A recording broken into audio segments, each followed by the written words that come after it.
তুমি কখনোই জানতে পারবে না তোমায় আমি ভীষণ ভালোবাসি। তুমি হয়তো হাসবে, হয়তো ভাববে এ তো সবার মতোই এক ভালোবাসা। কিন্তু না, এই ভালোবাসায় ছিল না কোনো দাবি, ছিল না জোর করে কাছে টানার চেষ্টা। শুধু নীরবে ভালোবেসে গেছি, তোমার প্রতিটি কথায়, তোমার প্রতিটি ব্যবহারে।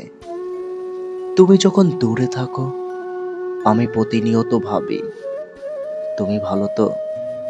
আর যখন কাছে থাকো, চেয়েছি সময়টা স্থির হোক, তোমায় হারানোর ভয়টা যেন ভুলে যাই। তুমি কখনো বুঝবে না, তোমার একটা হ্যালো আমার শত দুঃখ ভুলিয়ে দিত।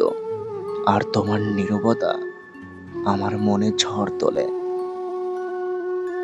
তোমায় বলতে পারিনি কখনো, ভেবেছি থাক না, ভালোবাসা যদি সত্য হয় তবে তাই একদিন তোমার মনেও কথা বলবে।